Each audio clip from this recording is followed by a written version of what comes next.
이번 주 장은 딱 3일 남았습니다. 그런데 이 3일, 그냥 평범한 3일이 아닙니다. 월요일에는 반도체가 시장을 폭발시켰고 화요일 휴장 중에는 유가와 호르무즈 리스크가 터졌습니다. 그래서 이번 주 남은 장은 하나만 보면 안 됩니다. 반도체가 계속 끌고 갈지 아니면 유가가 판을 뒤집을지 여기서 시장의 돈길이 갈릴 가능성이 큽니다. 먼저 월요일 장부터 보겠습니다. 월요일 시장의 주인공은 명확했습니다. 바로 반도체였습니다. 외국인이 SK하이닉스와 삼성전자 쪽으로 강하게 들어왔습니다.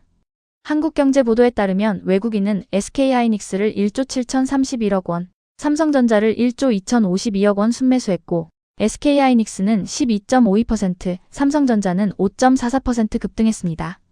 이 정도면 단순 반등이 아닙니다. 시장이 이렇게 말한 겁니다. 이번 주는 반도체부터 보자. 그런데 여기서 끝났으면 쉽습니다. 삼성전자 보고 SK하이닉스 보고 반도체 소부장 따라가면 됩니다. 그런데 문제는 화요일이었습니다. 국내장은 어린이날로 쉬었는데 해외 변수는 쉬지 않았습니다. 가장 큰 변수는 호르무즈 해협입니다. 호르무즈 해협 긴장이 다시 커지면서 국제유가, 환율, 글로벌 증시가 동시에 흔들렸습니다. 호르무즈 긴장 고조로 뉴욕 아시아 증시가 대부분 하락했고 국제유가는 급등했습니다. 이게 왜 중요하냐? 호르무즈 해협은 그냥 바다가 아닙니다. 중동 원유가 지나가는 핵심 통로입니다. 여기가 흔들리면 시장은 바로 이렇게 반응합니다. 기름값 더 오르는 거 아니야? 유가가 오르면 항공, 운송, 화학은 부담입니다.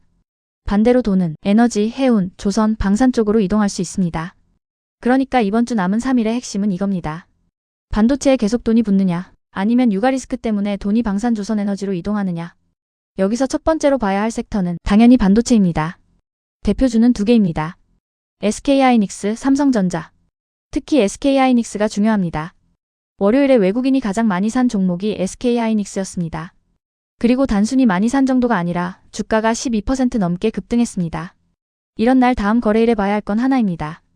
외국인이 계속 사느냐? 만약 내일도 외국인이 SK하이닉스와 삼성전자를 계속 산다면 반도체 장세는 쉽게 꺼지지 않을 수 있습니다. 그럼 관심주는 어디까지 넓어질까요? 대형주는 SK하이닉스, 삼성전자. 그 다음은 반도체 장비, 소재, 부품. 특히 시장이 강할 때는 대장주가 먼저 움직이고 그 다음에 소부장으로 돈이 퍼지는 경우가 많습니다. 그래서 내일 장 초반에는 SK하이닉스와 삼성전자가 플러스를 지키는지 그리고 반도체 소부장으로 매기가 확산되는지를 봐야 합니다. 하지만 여기서 조심해야 합니다. 월요일에 너무 강하게 오른 만큼 단기 차익 실현도 나올 수 있습니다. 그래서 반도체는 무조건 따라간다가 아니라 외국인 수급이 계속 붙는지 확인해야 합니다. 두 번째로 봐야 할 섹터는 조선과 해운입니다. 왜냐하면 호르무즈 리스크가 커지면 시장은 선박, 물류, 운임, 해상 리스크를 같이 봅니다. 해협이 불안해지면 선박, 운항 리스크가 커지고 보험료와 운임 이슈가 부각될 수 있습니다.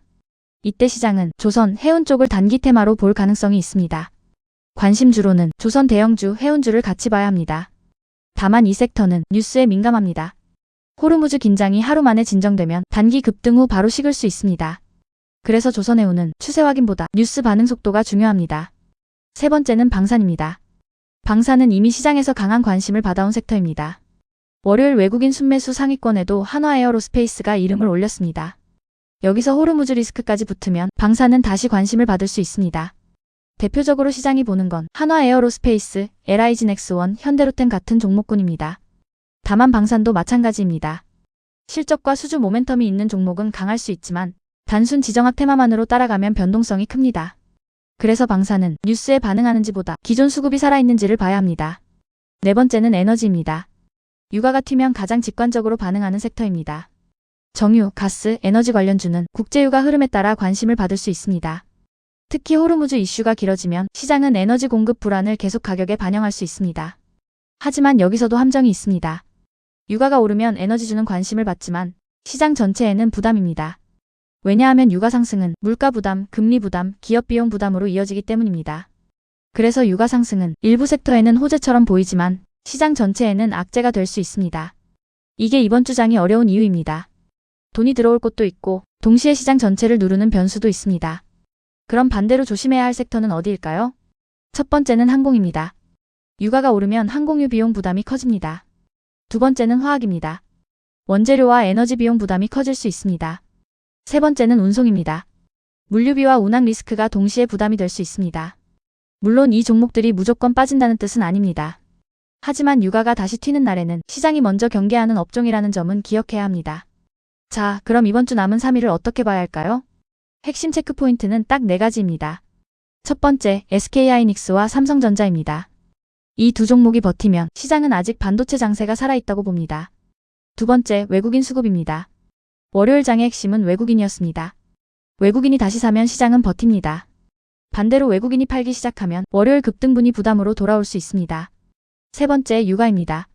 호르무즈 리스크가 계속되면 유가가 시장의 주인공이 될 수 있습니다. 네 번째, 환율입니다.